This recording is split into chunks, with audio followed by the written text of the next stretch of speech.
धन्यवाद देना चाहूँगा गोयल साहब को भी, जिन्होंने मुझे मौका दिया, एंड हमारे रिटायर्ड जो फायर सर्विसिंग से डिप्टी डायरेक्टर सर उनको भी, जिनके सानिध्य में मुझे आप लोगों के बीच में आने का मौका मिला।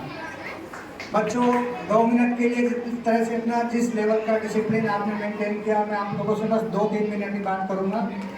आप मुझे ये बताएंगे पुलिस किन लोगों को पकड़ती है, अच्छे लोगों को या बुरे लोगों को? बुरे लोगों को। पुलिस बुरे लोगों को पकड़ती है, जो अच्छे लोग होते हैं उनका हमेशा साथ देती है। अगर आपको कोई समस्या आती है, परेशानी आती है, आपको पता है क्या नंबर डायल करते हैं आप? क्या नंबर डायल करते हैं पता है? 112। वेरी गुड, शाबाश भाई। क्या नाम है आपका? खड़े हो जाइएगा। अरुण, वेरी गुड, शाबाश। क्लैपिंग हो जाएगा भाई के लिए। जब कभी कोई दिक्कत आती है, समस्या आती है, तो हम 112 डायल करते हैं, 112 डायल करते हैं, और पुलिस अंकल हमेशा आपकी मदद के लिए पहुंचते हैं।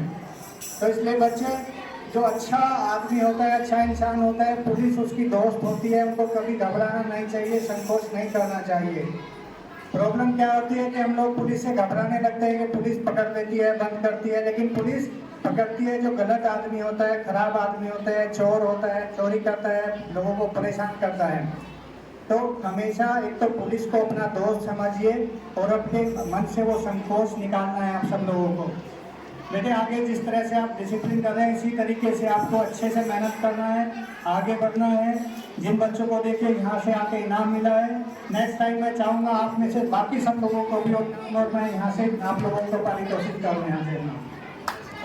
तालियां। अच्छे से पढ़ना है, मेहनत करनी है, और जीवन में जिस तरह से आपकी टीचर्स हैं, ये सब लोग हैं, आगे बढ़ के आपको एक अच्छा इंसान बनना है और आगे कामयाब इंसान बनना है। करेंगे ना मेहनत आप सब लोग? वेरी गुड, शाबाश। आप अच्छे से मेहनत कर रहे हैं, तो सभी को इनाम मिले और सभी आगे बढ़े और अच्छा इंसान बने। मैं दोबारा फिर, बिकॉज थोड़ा सा मेरी व्यस्तताएँ हैं, कई प्रोग्राम 15 अगस्त के भी चल रहे हैं और 1-2 अरेंजमेंट हम लोगों के चल रहे हैं, मुझे जाना होगा। मुझे बहुत ही अच्छा लग रहा था आप लोगों के बीच में घंटों बैठता, लेकिन नेक्स्ट टाइम जब कभी ऐसा ओकेजन होगा कि मैं थोड़ा सा रिलैक्स होना था आपके बीच में, निश्चित तौर पर दोबारा आऊँगा। अगेन आप सभी को बहुत बहुत बधाई बच्चों, और इसी तरह मेहनत करते रहिएगा, अपने घर परिवार का नाम रोशन करते रहें, परिवार के इसी तरह से इनाम लेके जाइएगा, फर्स्ट सेकंड थर्ड प्राइज लेके जाइएगा और एक अच्छा इनाम मिलिएगा। अगेन बहुत बहुत बधाई। Thank you, thank you.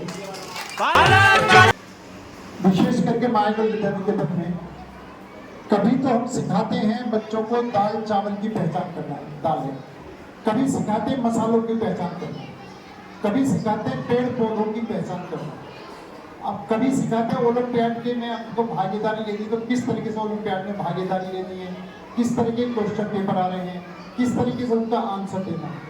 इसके बाद अगर हमें सिखाना होता है तो जैसे बाढ़ आने पर हमको क्या करना चाहिए। आजकल बहुत बारिश हो रही है, पूरे विश्व में जगह जगह बाढ़ आ रही है, लोगों के एक मंजिल मकान गिर चुके हैं, पानी में डूब चुके हैं। तो उस परिस्थिति में हमको क्या करना चाहिए। अगर बच्चों को पता होगा तो बच्चे खुद भी अपने आप को बचाएंगे और माँ बापों को बचाएंगे। कई बार क्या आती है, बाढ़ आती है, हम घर के बाहर की तरफ भाग जाते हैं और अधिक बाढ़ में फंस जाते हैं। तो बाढ़ आने पर हमको घर की छत की ऊंची तरफ जाना चाहिए, उसके अंदर घर की छत है, उसके ऊपर वाली फ्लोर है। हाँ, अगर मकान कच्चा है तो जरूर हमें बाहर निकल करके किसी और जगह पर ढूंढना चाहिए। तो इसी तरीके से आग लगने पर हम भागते हैं, या आग लगने पर भागना नहीं है, आग लगने पर हमको झुक करके चलना है, जमीन में लेट करके नीचे निकलना है। हम अगर खड़े होकर भागेंगे तो उसके धुएं से हमारा सांस घुस जाएगी और हम मर जाएंगे। आग से कम लोग मरते हैं, लेकिन धुएं से ज़्यादा लोग मरते हैं।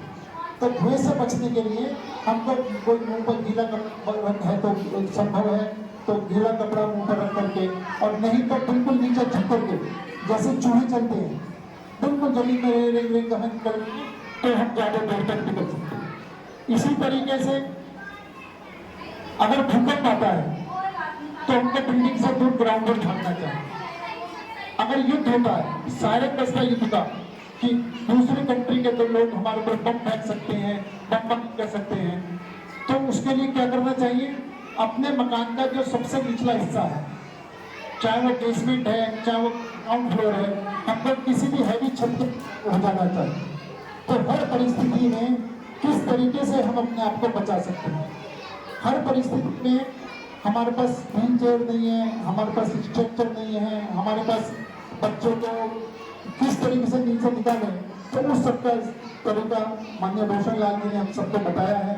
और ये लगभग 1 महीने से हमारे बच्चों को लगातार ट्रेनिंग दे रहे हैं, हमारे टीचरों को लगातार ट्रेनिंग दे रहे हैं, वो भी निःशुल्क, कोई पैसा नहीं ले रहे।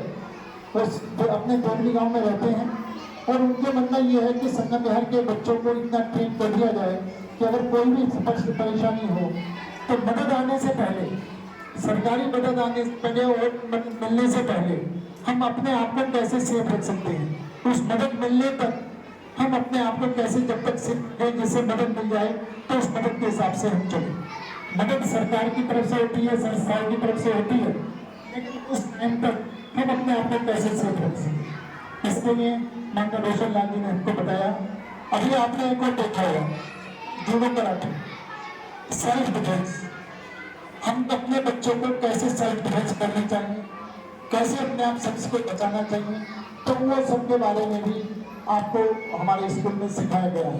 तो हमारी पूरी कोशिश है कि बच्चों का सर्वांगीण विकास, सर्वांगीण विकास मतलब सिर्फ पढ़ना ही नहीं है, पढ़ने के साथ साथ हम अपने जीवन में क्या सीख रहे हैं, जीवन के अंदर कोई भी परिस्थिति आती है उस परिस्थिति में कैसे निकला जा सकता है।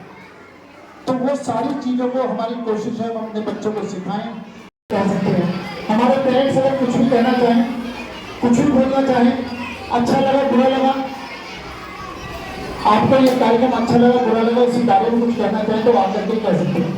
क्योंकि मुझे कोई पेरेंट्स कुछ कहना चाहता है तो हमारे टीचरों को भी कुछ कहना है, यानी बच्चों के साथ साथ टीचर भी सीख रहे हैं, और तो बच्चों के साथ टीचर भी सीख रहे हैं, तो टीचरों को भी कुछ कहना है तो जरूर आकर के कहें।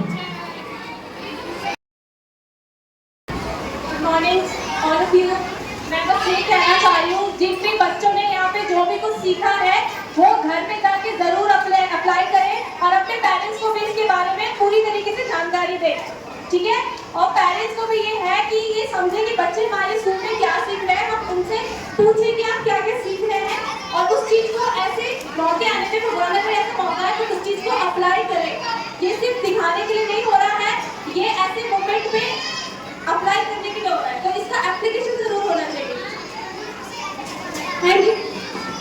धन्यवाद निकिता जी।